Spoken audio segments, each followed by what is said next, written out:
Bonjour, bonsoir à toute la jeunesse consciente africaine, où que vous soyez dans les quatre coins du monde.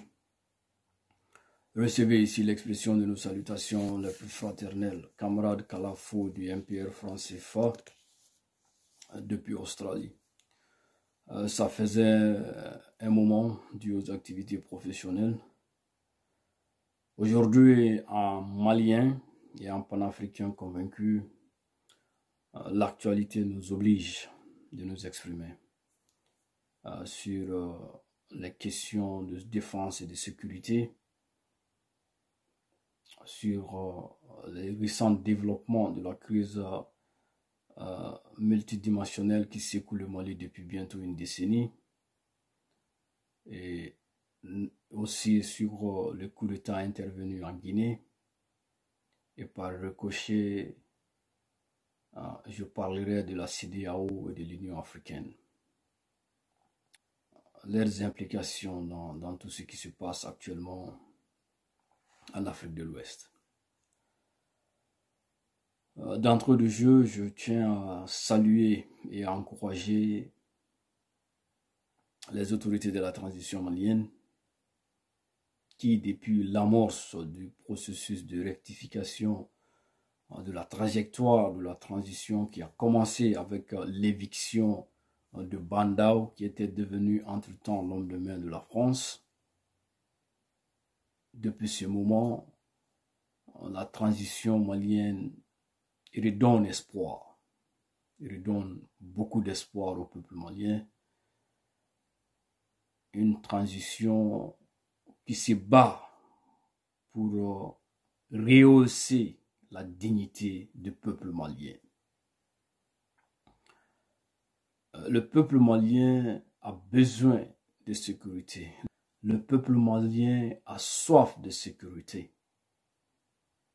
Et nous l'avons toujours dit, et même bien avant cette transition, nous avons toujours souligné que la paix au Mali passe par la révocation de l'accord de défense militaire qui lie le Mali à la France.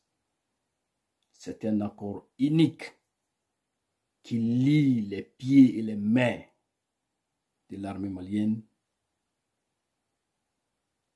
Avec cet accord, l'armée malienne est incapable de recouvrir l'intégrité du territoire. Et nous l'avons toujours dit que la France, notre mouvement est connu pour sa lutte contre le franc CFA, qui est l'instrument, le carburant de tout ce système qu'on appelle la France-Afrique, le système le plus incestueux de toute l'histoire humaine. Nous connaissons la France, nous avons étudié ce pays, nous connaissons l'histoire de ce pays et l'histoire de ses hommes politiques. La France n'a jamais été un partenaire fiable. Et nous l'avons dit des millions de fois. Et aujourd'hui, c'est tombé dans de bonnes oreilles. C'est tombé dans de bonnes oreilles.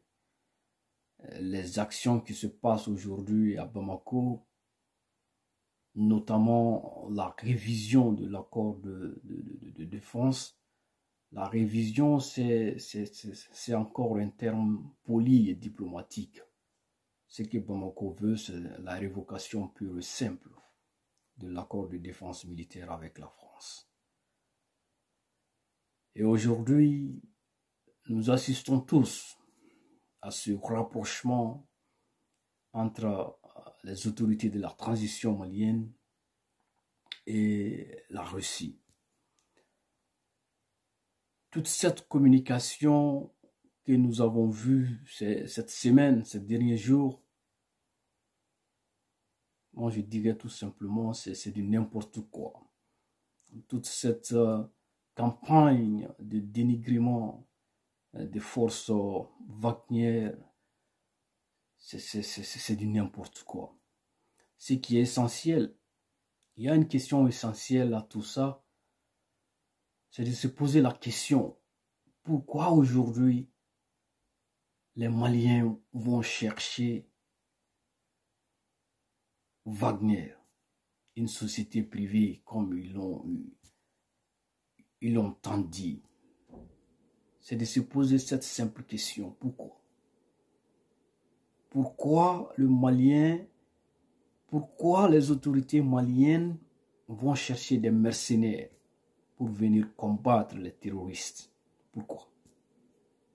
C'est cela l'os de la parole. C'est cela la question essentielle qu'il faut se poser. Et cette réponse est connue. Parce que en 8 ans, bientôt 10 ans, toute cette force, MINUSMA, Barkhane, Takuba, Itema, vous citez le reste, toute cette force est incapable de contenir des milliers, des petits milliers, sinon des centaines de gens so-called terroristes. C'est là où il faut commencer le questionnement. Pas pour accuser les autorités de la transition malienne qui cherchent des solutions à un problème sécuritaire qui dépasse désormais les Nations Unies, la France et tous ses alliés. C'est cela la vérité.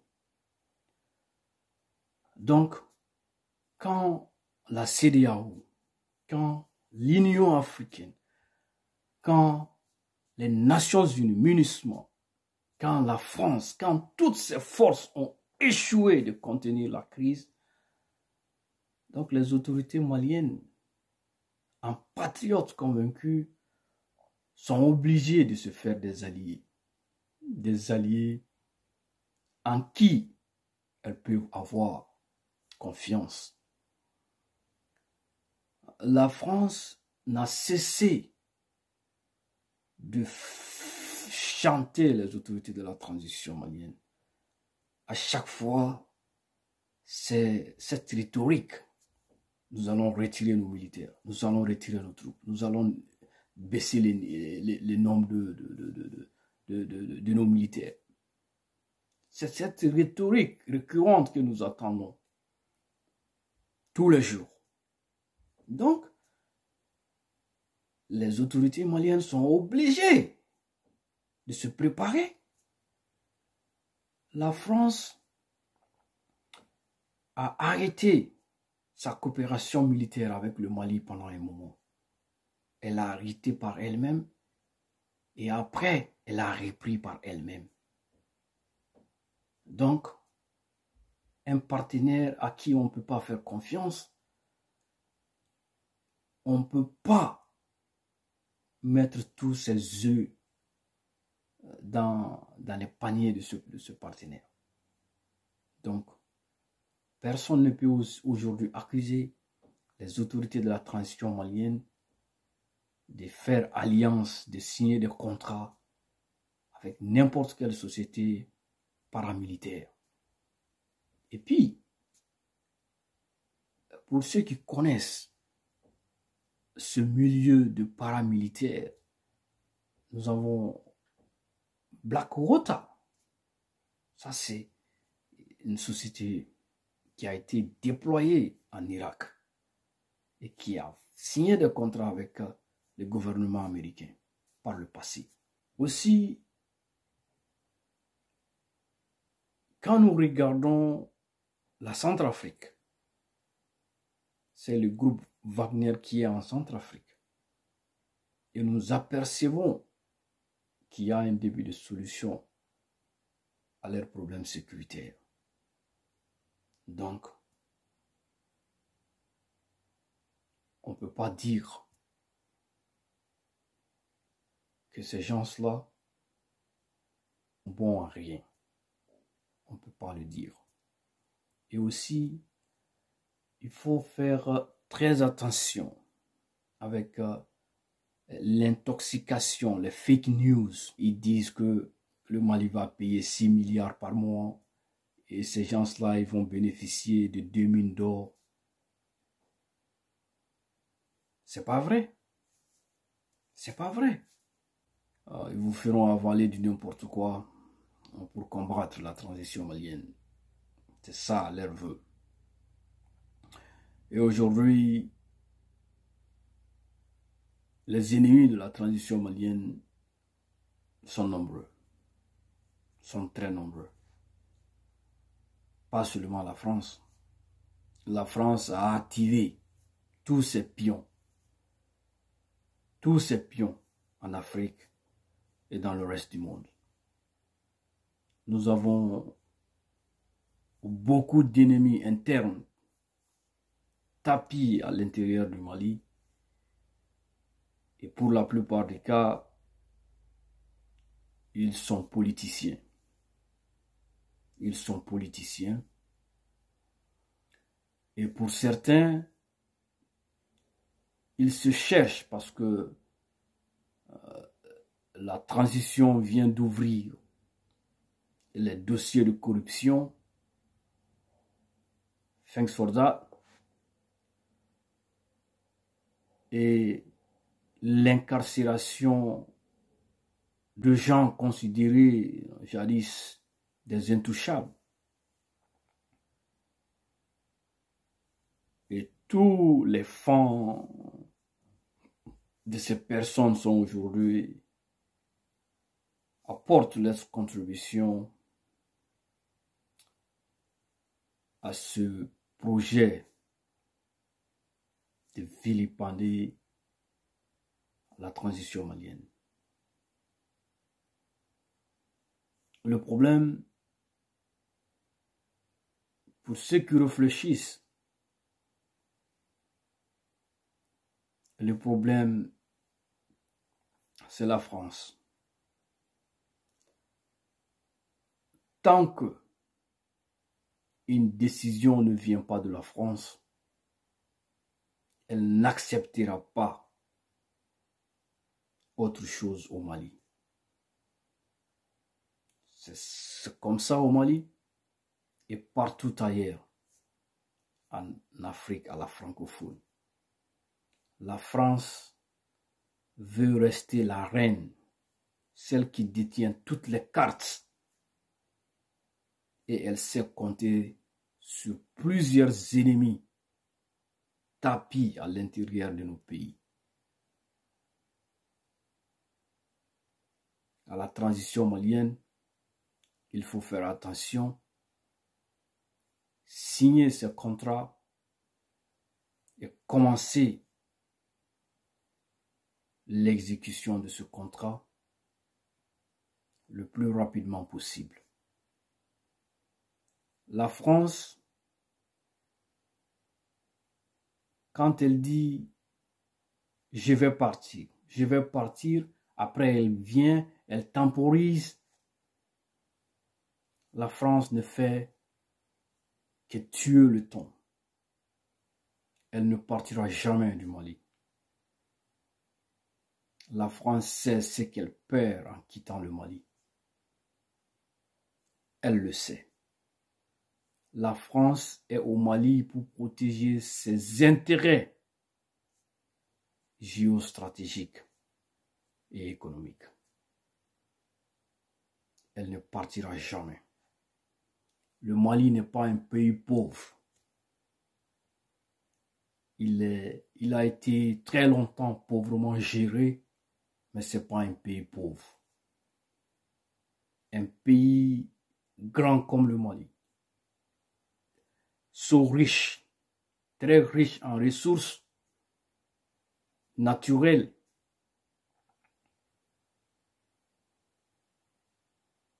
Un pays comme celui-là, c'est un pays d'enjeu majeur pour toutes les puissances du monde. Et à nous Maliens de savoir ce qu'on veut. Et je sais aujourd'hui que ceux qui sont à la tête du Mali savent ce qu'ils veulent. Savent ce qu'ils veulent. il faut leur faire confiance. Et j'appelle le peuple malien, quand je dis peuple,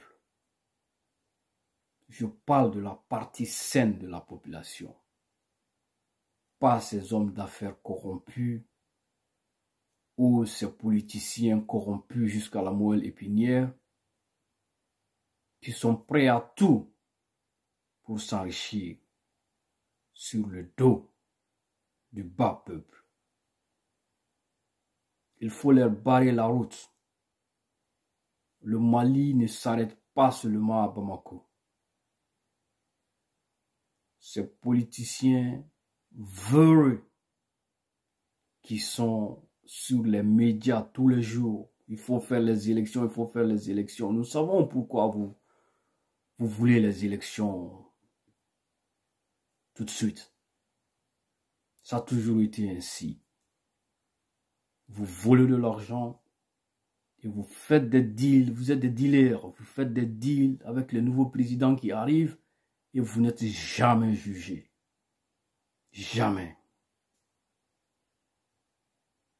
C'est inimaginable que les gens puissent voler jusqu'à des milliards et des milliards. C'est inimaginable.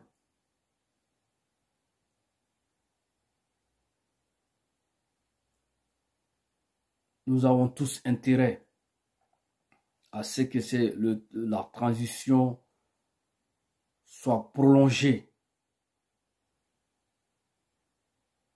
pour remettre sur les rails le pays et redonner après à un patriote pour la continuité et la prospérité. C'est essentiel. Si vous, les politiciens, parce que vous êtes trop stratèges, c'est comme dans les réseaux. Vous avez des amis à l'Union africaine, vous avez des amis à la CEDEAO, vous avez des amis à l'ONU, vous avez des amis partout.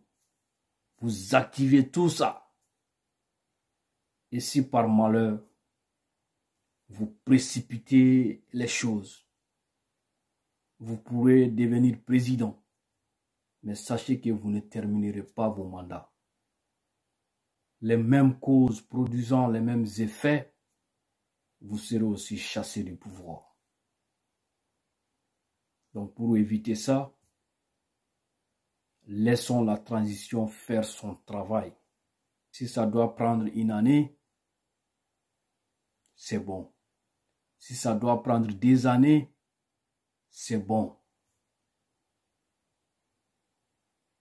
Mais c'est essentiel que ce travail se fasse. C'est très important.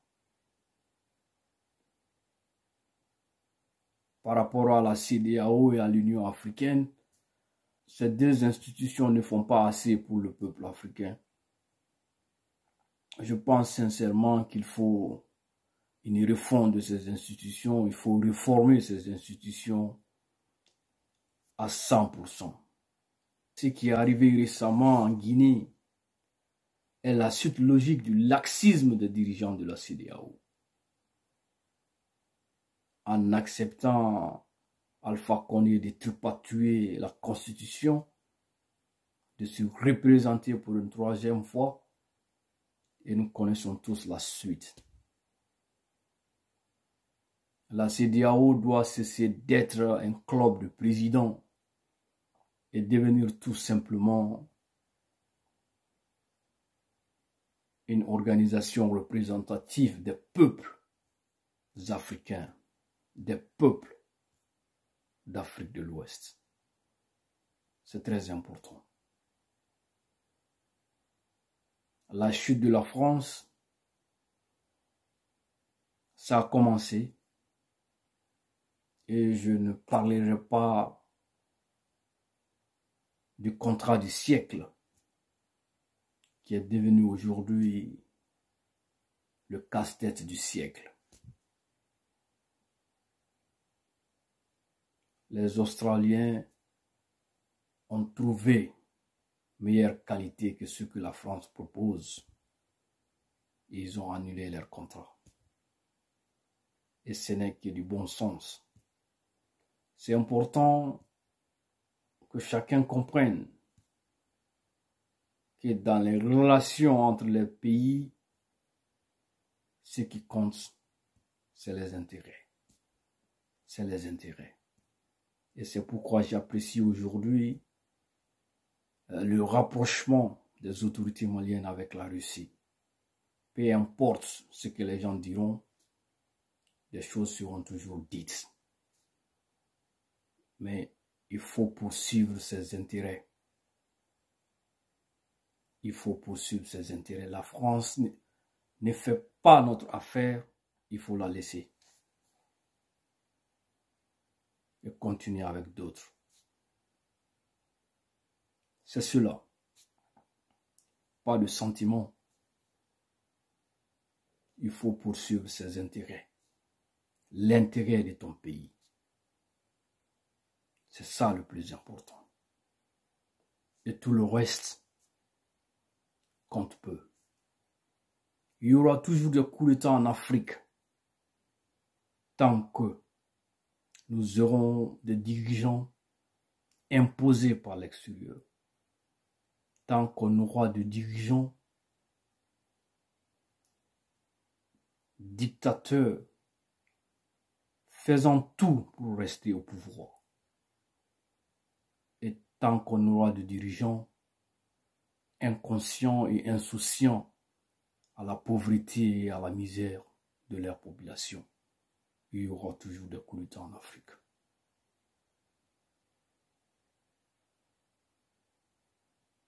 Union gagne tout, divisé on perd tout. La liste continue.